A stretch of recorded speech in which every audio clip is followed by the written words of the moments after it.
Hey folks, welcome back to the channel. I'm always curious to learn about other people's journeys to financial independence. Some people do it through stock investing, others do it through real estate. And when you hear enough stories, you begin to notice common threads among all of them. And it's definitely worth it to talk to like-minded people because that's how you learn about new ideas and get inspiration. So today I have two special guests with me to share some lessons that they've learned on their way to financial independence. I'll be interviewing Gean and Kristine from the FireWeGo YouTube channel. They live in Toronto, Ontario, and they plan to retire in 2024, which is just a couple of years away, which is very exciting. And although we have different paths to get to FI, what surprised me the most was how much our strategies also have in common. So here's our conversation. Thank you, Gian and Christine, for joining me today. And I wanted to get started by asking you guys about the Smith maneuver, because that's really interesting to me. I don't do it myself, but I know it's a really good way to use leverage to increase your potential investment returns. So can you talk a little bit about what you guys invest with your Smith maneuver strategy? Mhm. Yeah, so basically what we did was we refinanced our house and opened up a home equity line of credit. And we've withdrawn the equity that we've built up in the house and invested that into a separate margin account. Yep. Within that margin account, we are strictly invested in Canadian dividend blue chip stocks. Nice. So things like Bell Canada, TELUS, Royal Bank, BMO, very high quality, long-standing dividend paying stocks. Cool. So the stocks you mentioned, I like how they also grow their dividends over time so that you can get more and more money from the investments, and over time your debt can get paid down faster and faster. Is that right? In a way, so the Smith maneuver isn't actually a debt reduction strategy. You're actually just maintaining the same debt, but turning it into a tax deductible loan at the end of the year. In reality, we aren't paying anything down on our house. We're actually taking more of it out as the equity increases. We're taking that out as well to invest in order to develop the dividend income that we'll then live off of. Yeah. Cool. And of course, that's not something free. So what happens is we borrow the money, and as we borrow, we have interest that we have to pay. However, the stocks that you are getting on the other end, we are getting a dividend yield which is higher than the interest that we pay. So that is always on our benefits. Cool. Yeah, it's very interesting. I might have to do that myself sometime because I do have some equity in my home that I'm not using right now. So, and in terms of passive investment ideas, do you guys have any favorites? I guess the dividend stocks would be our favorite. Yeah. Maybe because it's paying us more. It's doing pretty good right now. We also have rental incomes coming in. So we have our condo in Brazil that's a vacation type rental. And we have somebody looking after that for us. As well, we will be renting upstairs in our house. Currently it's vacant, but then once we find a renter for that, then that'll be a good passive income stream as well. Yeah, and what we also try to do is with swing trades. I know that you're familiar with options. She won't allow me to do. We're getting too close to the point, to pull the trigger. So once in a while, we do swing trades as another option as well. So.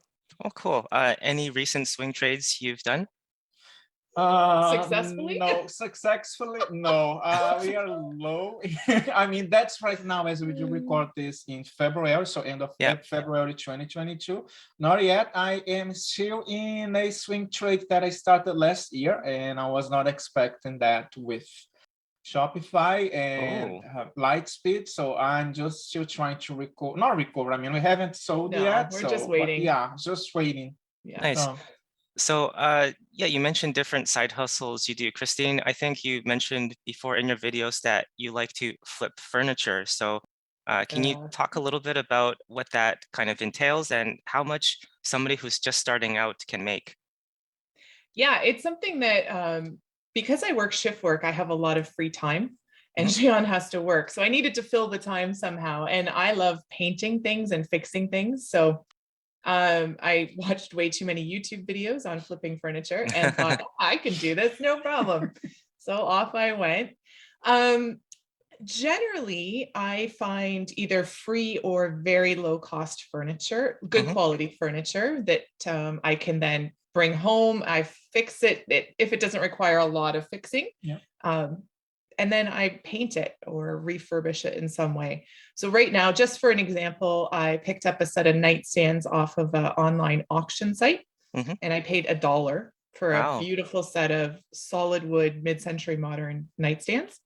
Um, I put maybe $15 worth of paint and sandpaper and stuff like that into it. Hmm. It's taken me maybe 6 hours of my time, and I should be able to sell the set here in Toronto for about $290. Oh, wow. Mhm.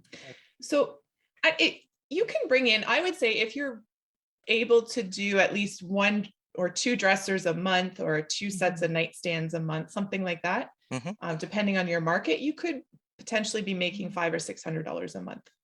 Wow, Yeah. that sounds amazing. Yeah, it's Yeah. definitely very interesting to some people because, like you said, there's a lot of interests that different people have. Just making a little bit of extra money using your skills, Mhm. and it's something that you like to do. I think that's Yeah. really rewarding, even besides the financial benefits of it. Yeah. Exactly. And I Yeah. like it. I mean, these are all really great pieces of furniture that it would otherwise, like, we pick them up. It sounds crazy, but I pick them up off the side of the road. So they're literally going to be going to the landfill if Yeah, I don't pick them up Mhm. and try and do something with them. And if they only last another 10 years for somebody, then at least that's 10 Mhm. years that they don't sit in a yeah, landfill. that's an Yeah. excellent way to reuse and recycle something. Yeah. Cool. Exactly. Mhm. Yeah. So that's Yeah. my All that I little do is, I contribution. mean, my contribution is picking the color sometimes and making sure that, The muscle helping me haul yeah, them into the quality house. assurance is working fine. It's everything is clean, and Spain, and she does a great job. And I am the mover, official mover. Yeah. I It's a haven't team got paid effort. yet, but I'm helping. He gets paid in pizza and beer. There you go. Everybody wins. That's right. So you mentioned earlier you have an apartment in Brazil, which is quite interesting because I have rental units myself and I have friends who do that, but we all do it in Canada. So having it in a foreign country, it's quite different. So the rent that you get would be in that foreign currency. And Yeah. you mentioned before when you retire, you expect to maybe live in Brazil for a year or something. I'm wondering, with the rent income that you're getting, are you keeping it in the Brazilian currency or are you converting it to Canadian? Yeah, the plan is actually to leave it there. With the currency that we have right now, it does not make any sense for us to, kind of bring it the money Yeah. back to Brazil. And Mhm. as we are not expecting, as we are going to spend some time in Brazil as we become financially independent, so we will have something to support us in the beginning. So not as long. I mean, we are trying to not have to use our money from the first year, even though it's in our drawdown strategy not to bring that money to Brazil. We might have Mm, to bring a little bit more, but at least with the income that we are getting from the property, it's going to be able to pay like the monthly fees that we have it. So it's one less expense for us. Yeah. yeah, for sure. I think that's a really great way to diversify because a lot of people diversify their asset allocation, like stocks and bonds. But if you have investments in a different currency, then you're also diversifying across currencies. And I think that's Mhm. really smart as well. Mm. Yeah, Yeah. so I think that's pretty much all I wanted to ask for today. Thank you two so much for joining me today and answering these questions. I think they're very helpful and really useful for yeah, my audience. Well, thanks for having Thanks for us. having us. Yeah, thank you. We are very grateful for that. I think that's so revealing about the path to FI when you look at the parallels between how different people get there. Like both John and Christine and myself use leverage. I happen to use a margin account, and they've been doing it quite successfully with a Smith maneuver, which is using a home equity line of credit. But either way, you're using debt to leverage your investment returns. Passive income is another common thread of everyone looking to FI or to retire early. Dividend income is something we're all apparently a fan of, so that's great. Using real estate, rental income, that's a really good way as well. And I like how they have a property further south in another country. They have the option to generate some income from it, or they can use it as a vacation home. So I've certainly learned something new from my conversation with Gean and Kristine, and I hope to learn more from their channel, FireWeGo. And if you head over there, you can see they have a lot of cool content on investing, their plans for retirement, and they have monthly updates on their dividend income.